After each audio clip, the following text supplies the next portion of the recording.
Rasulullah SAW bahkan kita membaca riwayat-riwayat dari para sahabat, di antaranya Ali bin Abi Thalib, bagaimana ketika beliau berperang dengan orang musyrik. Ketika berperang, orang musyrik itu terjatuh. Ketika sudah mau dibunuh oleh Sayyidina Ali,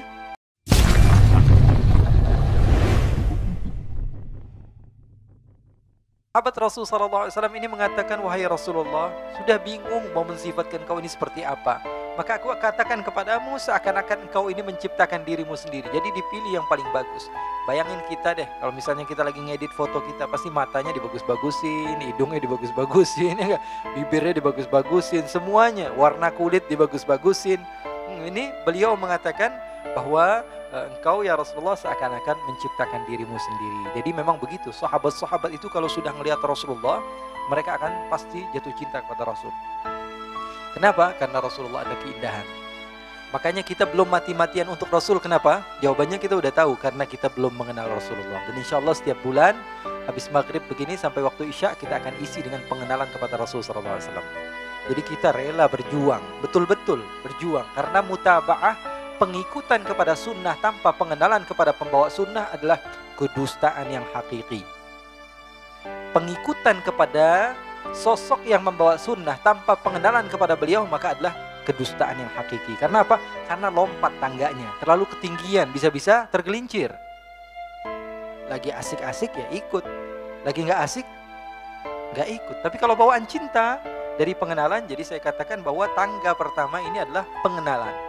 Setelah itu adalah kecintaan. Setelah itu baru ada mutaba'ah, pengikutan. Jadi pengikutan itu ada setelah cinta. Karena kalau pengikutan tidak diikuti dari cinta, maka bawaannya hawa nafsu. Pengen baik sholat, bawaan hawa nafsu. Pengen sodakoh, bawaan hawa nafsu. Temen semua ngeluarin, masa saya enggak? Ya enggak? Lagi temenan sama orang baik, ya jadinya baik. Tapi kalau lagi temenannya sama orang jelek, jadi jelek juga. Itu kenapa? Karena pengikutannya atau mutaba'ahnya bukan didasari cinta, tapi didasari karena ikut-ikutan. Maka seseorang ketika dia mengikuti Rasul, dia harus cinta dulu kepada Rasul. Kalau dia sudah cinta kepada Rasul, dia tidak akan dapatkan kecintaan tersebut tanpa ada pengenalan. Makanya dikatakan tak kenal maka tak sayang. Tak kenal maka ta'arufan. Tak kenal maka tak sayang. Setelah dia sayang, baru dia bisa mutaba'ah, ngikut. Nak, sholat nak. Iya mah, kunci pintunya, pura-pura sholat. Kenapa? Karena paksaan. Diperintahkan karena apa? Paksaan. Semua orang lakukan sholat, ya saya sholat. Mama saya nyuruh saya sholat, ya saya sholat. Tapi kalau karena didasari cinta, dari pengenalan, maka mama mau jungkel balik, mau ngapain terserah saya mah. Orang saya cinta sama Rasulullah, masa saya mengecewakan Rasulullah? Tidak mungkin. Oke, ulama-ulama jadi semenjak dahulu itu menanamkan kita nih, walaupun kita sekarang besar atau dewasa di kota atau dengan kesibukan duniawi kita, tapi dari kecil sudah didoktrin dengan apa? Dengan sholawatan kepada Rasul, kecintaan kepada Rasul, pengenalan kepada Rasul. Maka setelah kita diingatkan akan hal-hal yang indah ketika kita masih kecil, kita ingat, dulu saya ini sering puji-puji Rasul, tahu Rasulullah bagaimana, tahu kisah Rasulullah bagaimana. Jadi pengenalan kepada Rasul dijadikan adat. Sehingga apa? Sehingga naik ke level berikutnya itu lebih mudah dibanding orang yang tidak kenal sama sekali. Bawaannya hawa nafsu. Makanya orang yang bawaannya hawa nafsu pengennya marah-marah aja. Kalau orang tidak sejalan dengan saya pasti salah. Karena apa? Karena bawaannya hawa nafsu. Orang yang tidak sejalan dengan saya berarti salah. Kalau saya diberitahukan kepada sesuatu yang menurut dia benar, maka saya akan mencari pembenaran, bukan mencari kebenaran. Yang terpenting manhaj saya yang paling diikuti. Saya tidak perlu kalian membawa manhaj kalian, tidak. Yang terpenting manhaj saya diikuti. Saya sebodoh amat dengan kebenaran. Yang terpenting manhaj saya dianggap benar. Kenapa? Karena bawaan organisasi, karena bawaan kelompok, karena bawaan hawa nafsu. Makanya sebagian ulama mengatakan inna awwala ma yajibu ta'limuhu lis-sabi anna nabiyyana Muhammadan.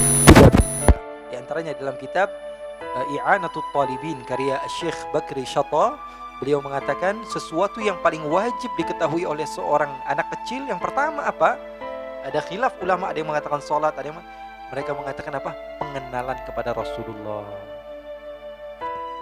mukallaf, hal yang paling pertama yang harus diketahui apa? Pengenalan kepada Rasulullah. Kita tanya kepada diri kita ini udah kenal sama Rasulullah atau belum? Orang ini syaratnya menjadi muslim harus kenal sama Rasul. Sekarang saya tanya, neneknya Nabi Muhammad namanya siapa? Nenek itu orang terdekat dengan kita kan? Sekarang saya tanya, neneknya Rasulullah namanya siapa? Siapa yang tahu? Angkat tangan, jangan googling dulu. Iya kan? Dari sebelah ayahnya kita nggak tahu, apalagi dari sebelah ibunya. Padahal nenek adalah orang yang terdekat dengan seseorang. Maka dari itu kita ini ngakulah, kita ini kurang sama pengenalan kepada Rasulullah.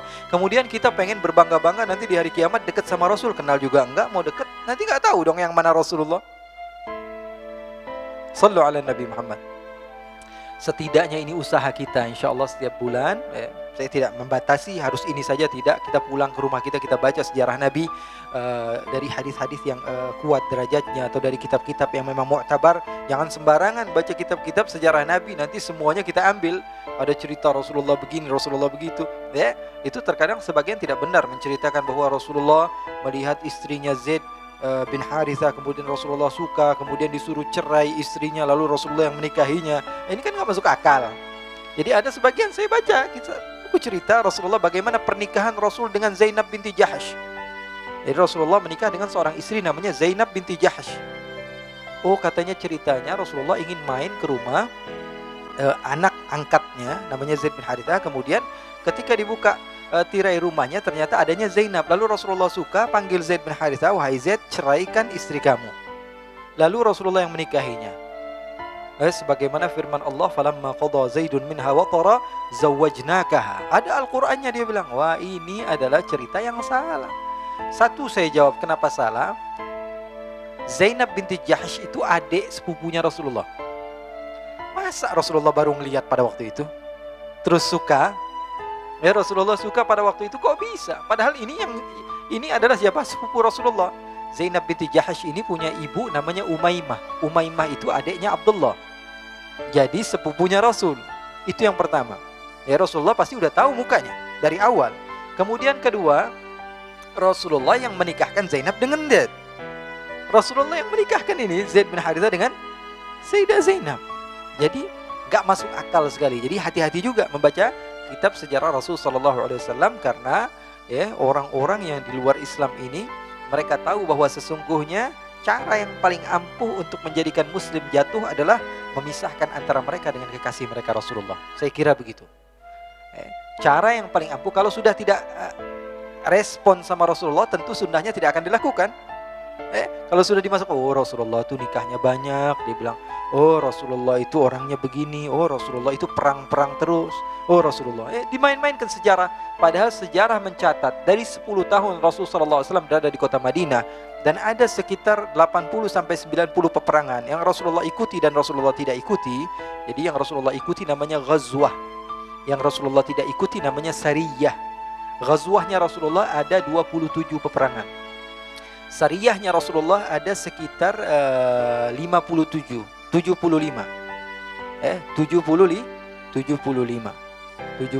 tambah 27 kurang lebih berapa?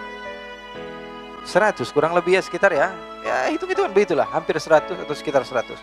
Rasul Sallallahu Alaihi Wasallam berperang selama 10 tahun, sekitar 100 peperangan. Ulama sejarah mencatat yang terbunuh dari orang yang bukan Islam tidak lebih dari 2000 orang. Tidak lebih dari 2000 orang. Rahmah seperti apa ini? Kasih sayang seperti apa? Kalau kita mungkin ngelempar bom satu, udah ribuan orang yang meninggal. Ini selama 10 tahun ajakan kepada Islam, dan itu pun bukan memerangi secara langsung, tapi mereka yang menghadang Rasulullah atau mendatangi Rasulullah atau memerangi Rasulullah yang mati. Rasulullah SAW bahkan kita membaca riwayat-riwayat dari para sahabat, di antaranya Ali bin Abi Thalib, bagaimana ketika beliau berperang dengan orang musyrik. Ketika berperang, orang musyrik itu terjatuh. Ketika sudah mau dibunuh oleh Sayyidina Ali, musyrik tadi meludah ke Sayyidina Ali. Kira-kira kita nih dapat pahala nih, bunuh orang dapat pahala nih. Dia sudah menjelek-jelekan kita, menjelek-jelekan agama kita. Kira-kira kita semangat atau tidak mau ngebunuh? Ini semangat ini. Giliran udah jatuh kita diludahin. Waduh, tambah jadi ini. Tadinya mau dibunuh doang, bisa jadi kita berkali-kali kita ulangi. Sayyidina Ali akhirnya melemparkan pedangnya lalu pergi. Bingung orang musyrik ini. kemudian mendatangi Sayyidina Ali, wahai Ali, kamu sudah mampu untuk membunuh saya, lalu kenapa ketika itu sudah mampu untuk membunuh saya, kamu tinggalkan saya? Apa kata Sayyidina Ali? Pertama, saya ingin membunuh kamu karena ingin meninggikan kalimat la ilaha illallah. Tapi setelah kamu meludahi saya takut bercampur antara amarah saya ketika marah kepada kamu dengan jihad saya, dan saya tidak akan mendapat pahala, lalu yang saya dapatkan adalah dosa.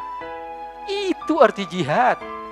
Jihad itu bukan mengajak kepada organisasi kita, ataupun bahkan kita ini terkadang, ini bahasanya sedikit dakik, kita ini terkadang bukan membela agama kita, akan tetapi membela kita yang beragama itu.